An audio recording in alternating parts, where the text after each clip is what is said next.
Black Friday, Cyber Monday is just around the corner, and if you don't have a proven strategy in place, your emails are just going to get lost in the noise of everyone else's emails in November. Now, in this video, I'm going to share our 4-step Black Friday, Cyber Monday strategy that we use for our 7- and 8-figure brands. Now, step 4 is going to include some of the biggest pitfalls that even seasoned marketers make, so make sure you stick around until then. So let's dive in. Okay, so just before we dive in here, who am I? Well, my name is Derek Stroh and I run Ascend Media. We're a D2C agency who focuses on helping Shopify and WooCommerce brands scale and increase profitability using email marketing and SMS. Now, if you do have a brand that's doing over $50,000 a month in revenue, you're selling a physical product and you don't want to do this yourself, click the link below. There should be a link inviting you to apply to work with us. Now, without further ado, let's dive in here. Okay, so step 1 is the offer. Now, the offer creation is absolutely crucial when it comes to Black Friday, Cyber Monday, and really any sort of sale event, but specifically here because there is so much noise. The first thing you have to figure out is, what is your goal? Like, what do you want for Black Friday, Cyber Monday? What's your target? Are you looking for more profitability? Are you looking to get your name in front of new first-time customers? Are you looking to provide incentives for repeat purchasers? What is your goal here? And with that, you need to be able to shape your offer and shape what you're going to be offering to individuals or certain segments of your email list. This is absolutely pertinent. Now, you can have different offers for different segments. It gets a little bit more complicated, but it can be done. And honestly, it can work in your favor and go a really long way because VIPs feel a little bit more cared about that way.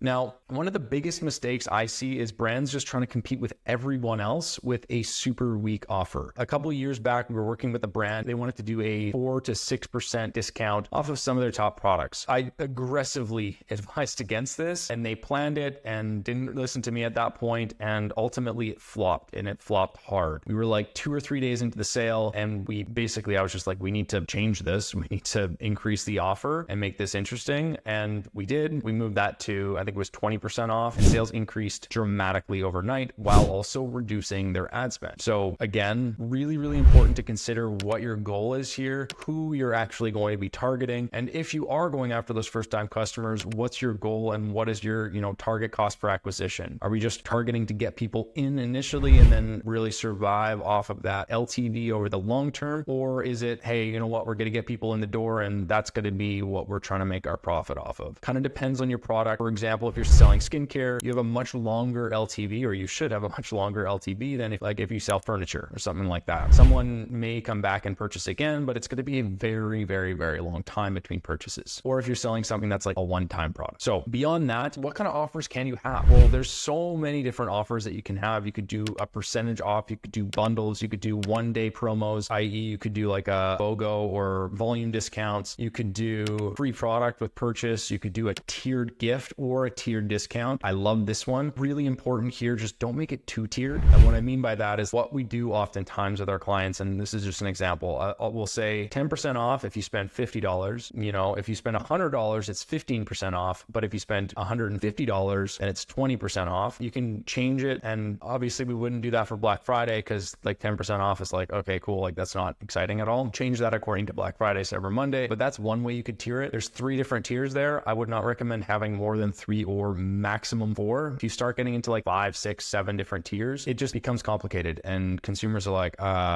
there's too much to process, right? If you have 3 different tiers, this is really great. Another example of this is like a free gift with purchase. So Cuts did this really well. I think it was 2 years ago where they had, basically it was like a reward tier right in the cart. You can check out some apps for that as well, but they had a reward tier. So if you spent $100, you got a free hat, for example. If you spent $200, you got a free t-shirt. If you spent $300, you got a free sweater. So that's another really great way to incentivize customers to buy more without having to actually give up margin. Because like typically your product cost is going to be next to nil versus giving away 20 or 25 or 30%, right? So really, really important to consider that and what type of offer you're going to run. What I would recommend doing is thinking about what types of offers you've run in the past that have worked well. And then in the interim from September, October, and then early parts of November, test different offers out if you haven't already and see which one works the best. I wouldn't go in cold turkey on Black Friday, Cyber Monday weekend and just be like, let's try this completely random different offer that we've never had before. Sometimes it can work, but it's nice to be able to just kind of like ease your way in a little bit. And if you don't want to offer it to your entire customer base, test it with VIPs, test it with some of your like more loyal customers. And also it doesn't need to be like, let's say for example, you're doing a tier discount and you can test 10, 15, 20%. And then for Black Friday, you're like, okay, you know what? That tier discount really crushed. Let's try doing 15, 25 and 35% or something like that as an example, right? So a lot of opportunity there, a lot of different ways you can kind of slice and dice this. My recommendation would be to test it. Now, step 2, once you've done this, is deliverability. Now, this is hella boring. It is not exciting, but it is so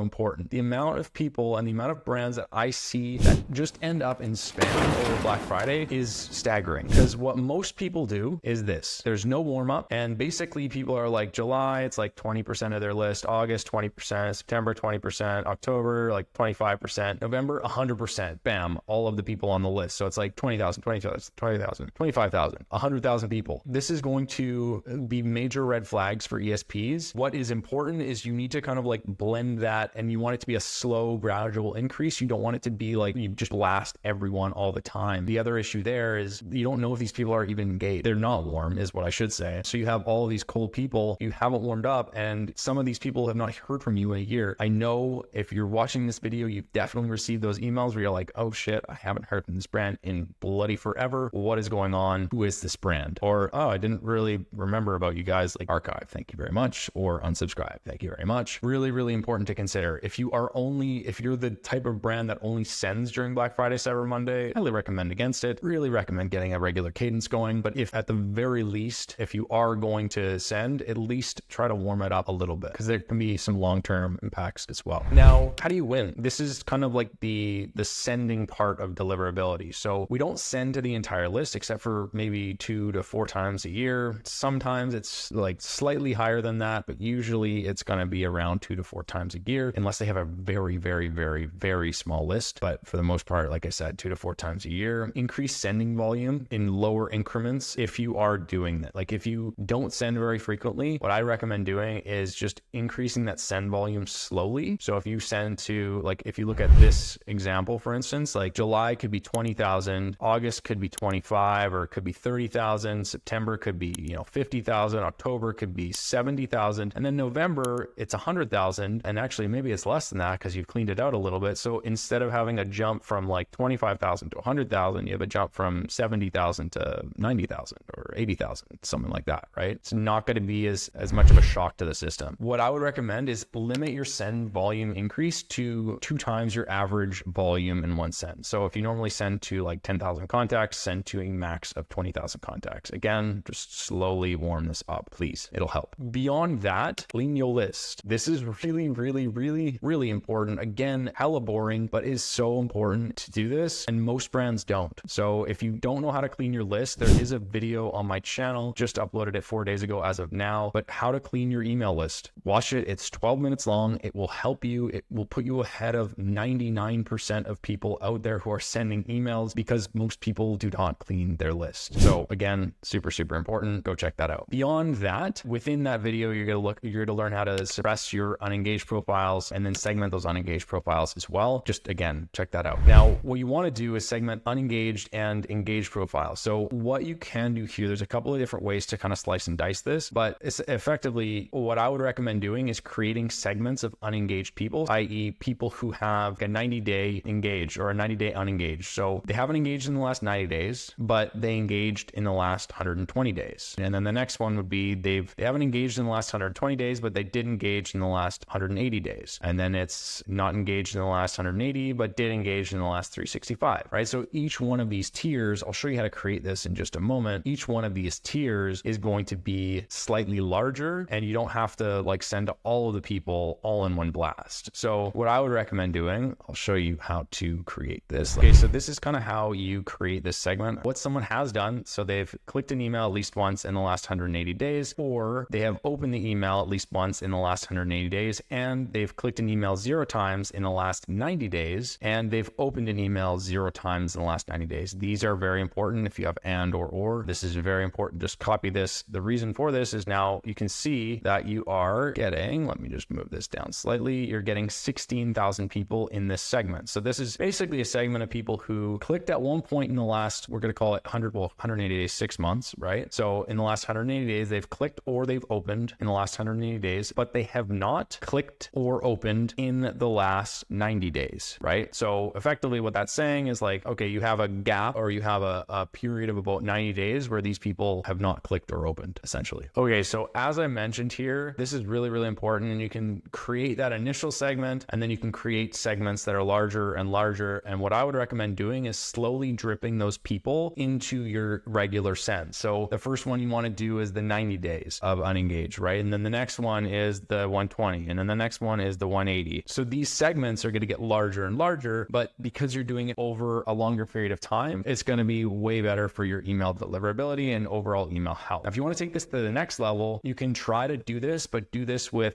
text-only campaigns as well, so that improves deliverability even further. So that's step 2. It's a big one, but it's really important. Now, step 3 is warming. This is kind of like what I was just talking about here. So typically in September, October, we start doing some audience testing on unengaged profiles. And again, I wouldn't recommend increasing that sending volume more than 50% of what your normal campaign send volume is. So what we want to do here is exactly what I just said. So campaign 1, you would include that last 90 days unengaged. So they haven't engaged in the last 90 days, but they did between 90 and 180 days or 120 days for this example. Campaign 2, send to your normal audience. Campaign 3, send to the last 120 days unengaged and also your normal audience. Campaign 4, back to normal. Campaign 5, your last 180 days unengaged and your normal engaged audience. And you can see how this increases. And if you have a need to increase this further, hopefully you don't, but if you have a need to increase this further, you can see how you could do like campaign 6, it would be the same. And then campaign 7 would be, call it last 270 days or last 365 days unengaged type of thing, depending on the size of these jumps that you're making. So really, really, really important there. Now, 2 weeks out, typically what we're going to want to do is just gradually increase that sending volume. So again, just keep sending more and more and more. And it should be like a nice, easy curve. It shouldn't be something that looked like this. That looks like a huge blip and not a good thing. So basically just keep increasing until you've almost reached your entire list, and then you can pull back for a couple days. What we do is just kind of work backwards and basically say like, okay, we have X amount of people in the overall list. This is how many people we want to be hitting up. Start with that and then just work your way backwards to determine how long and how many days you'll need to be sending to these lower engaged lists. A lot of these emails should be just building hype around Black Friday, Cyber Monday. It could be different offers. It could be teasers. It could be a flash sale just for a short period of time, just again to test different offers out. So many different things that we can do. So once you've got that mapped out, what I would recommend doing is just like, again, try to have some different offers, different promos throughout November. And instead of competing with everyone else and their dog for inbox real estate during Black Friday, Cyber Monday, start things early. Try having a different promo pre-Black Friday, Cyber Monday. Try rotating between different offers, even on the weekend. Again, what I mentioned before was like bundling, BOGO, free gift with purchase, tier discounts, etc. There are so many opportunities here and so many things that we can do. Okay, so step 4. This is the Big Kahuna, Black Friday, Cyber Monday. Now, what I mentioned, these are some of the most major pitfalls that so many brands and so many marketers make with email marketing and with Black Friday, Cyber Monday. The first thing is just turn off smart sending. We do not want to have that on. You're going to be sending a lot more than normal. We do not want to be blocking this. It's going to dramatically decrease your ability to reach people, and it's just going to be sadness all around. Don't just blast people without warming them up. Go through the deliverability, go through and make sure you actually warm people up. Super important. I'd also recommend increasing the speed of the abandonment flows. So your browse abandonment, your abandoned checkout, your abandoned cart, right? Any sort of abandonment flows via a site abandonment. Decrease your